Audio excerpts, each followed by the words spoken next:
Hello, everybody, and welcome to Forever Sports. Some breaking news on a Sunday evening. It has been confirmed that Tony Brown will officially depart the Springboks and join the All Blacks as an assistant coach, but only in 2028. For those of you who are panicking, it is a move that was always coming. It's been very open about it, has he, Tony Brown, about wanting to go back to the All Blacks, and wanting to go home and make a difference for his home side. And I think it's no surprise, really, that this move has officially been formalized. New Zealand Rugby have been quite open about wanting it to happen. But the good news is we will not lose him for the World Cup. He will see out his contract with SA Rugby, and he will depart from South Africa to Australia next year as part of the 2027 Rugby World Cup coaching squad. And let's hope he is a big part of hopefully going back to back to back. Before we get into it, please do smash a like on the video. Please do subscribe to the channel as well. So confirmed officially by New Zealand Rugby earlier that he has signed on the dotted line and he has committed his future to the All Blacks on a 2-year deal, which is an interesting that it's a 2-year deal, because it means that if things weren't to work out and he were to get fired, for example, whatever reason, and we liked him, we could actually get him back for the next World Cup, as we have with Felix Jones and the likes of them. But so we knew this move was coming. At the end of the day, it's been a really good to have him as part of the Springbok coaching staff. It's quite rare to have had like a Felix Jones, for example, Andy Edwards stay with the Springboks for so long. You don't often see foreign coaches stay in South Africa for this long. John Plumtree is one that has been here for many years, but he's not a usual type of example, because I think he looks at South Africa as a second home, for example, and he's very comfortable here and likes being down here, compared to an Andy Edwards, Felix Jones, for example, who are still very much Irish, that could have come out this side for the box season and the likes of that.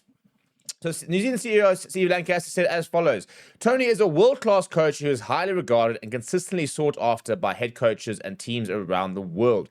We know Tony is available after the 2027 Rugby World Cup, and he's made it clear he would love to be part of the All Blacks. This decision is simple. It's about ensuring the best coaches return to New Zealand.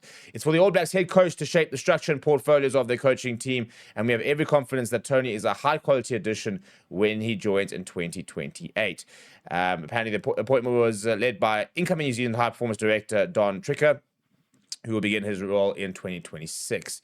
Head coach Dave Rennie was also apparently involved in the process and apparently wanted him involved. And he said Lancaster then said one of Don's roles is to lead the appointments of our national team coaches. As part of that, we have agreed with Dave we will discuss the process for the All Blacks head coach role no later than the conclusion of the 2027 Rugby Championship, which is weird to basically conclude what's going to happen for the next 4 years before you go to the World Cup. I mean, it could be an absolute travesty. And then what?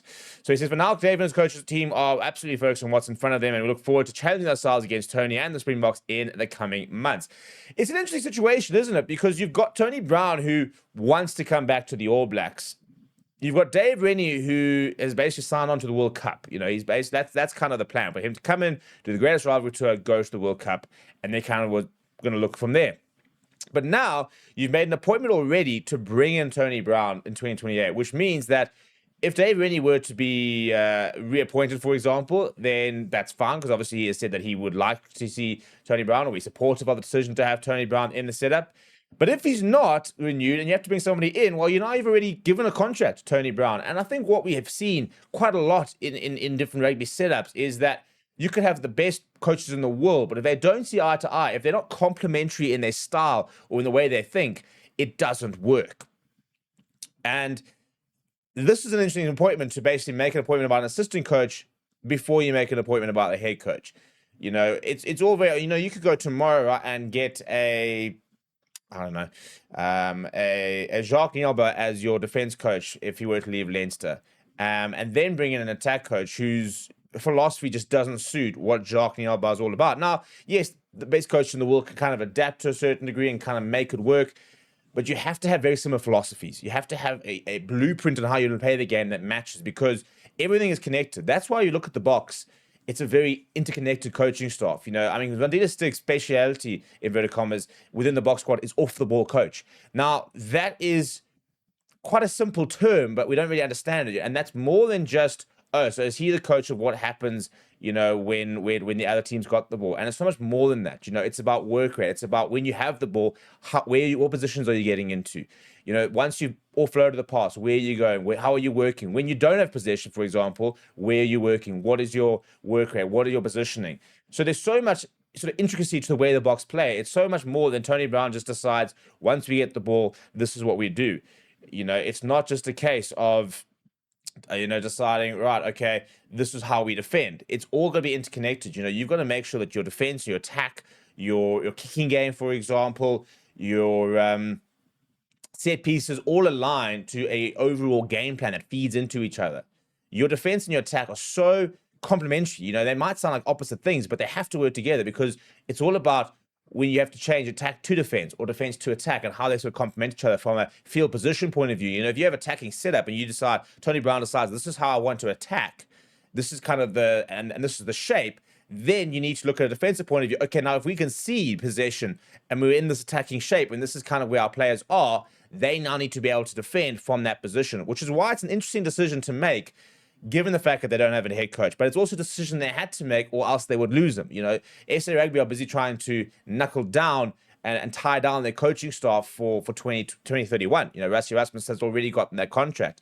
And we expect a lot of the coaches to sort of follow suit and to get their contracts all sort of signed. And Zondia Stick's probably not going anywhere. And Deon Davis is probably not going anywhere. I think at this stage, Felix Jones is going anywhere, unless Andy Farrell can sort of convince him to come back to under Andy Farrell. But it's an interesting a sort of catch-22 that New Zealand Rugby are in, where they have to make this appointment because they can't afford to lose them. And yet they haven't made a decision on who's going to come in next. And I think that will obviously be a big influential factor when they do make the decision. Is they've now got, what we're seeing is one of the best attack coaches in the world, based on the work he's done at the Springboks, and he's starting to get that reputation. But you're going to have to make sure that whatever the head coach is going to be able to utilize them properly and be able to not clash, and it's going to be able to work. And that's not an easy thing. It's also personalities, It's about building a coaching team where everything kind of gels. I mean, you don't want to be in a situation where Jake White, for example, had to leave the Bulls because he had fallen out with the players, he'd fallen out with coaches, he wasn't on speaking terms with some of those coaches. That kind of environment, you will never have a team that succeeds in it. So they have made the decision. For the good news for the Boks is that we still have him for another year. So not worried too much from our point of view. And I think from a Springbok point of view, it's really good to see that we can get him for those 4 years, and then we'll look to the next best person at the end of the day. There are other people who are coming through. I think, you look at the way that the Lions are attacking and what Ricardo Loesche is doing. You look at some of the work the Stormers have done the last few years. Johan Ackerman's obviously been somebody who's always been linked to the Bok job, and the way the Bulls are starting to play, I think he only ups his reputation. So there'll definitely be other options to replace him. But now that's about us making sure we can get the best out of him in the next 18 months and really make sure that we exploit, inverted commas, but utilize Tony Brown to his absolute full potential, so that when he does leave, we can sit there saying, cool, we got the best out of Tony Brown. We got as much as we could out of him, and now he moves on, and we can keep those lessons. And I think that's what's also really positive about the Bok coaching staffs, that bring in new people with different ideas. You look at Flannery and what he's building with his defensive ideas, and they basically all kind of become this think pot. And you kind of just always having to evolve. It's what makes Rassie Erasmus the best coach in the world, is that he's open to new ideas. He's open to bringing different styles of people, different personalities in. He creates a good environment. You can see about all the stuff behind the scenes, a really good, positive environment. And as a result, we see the results on the pitch.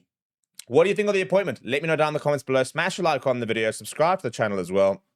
Thank you very much for watching. My name is Steve. I'll chat to you soon.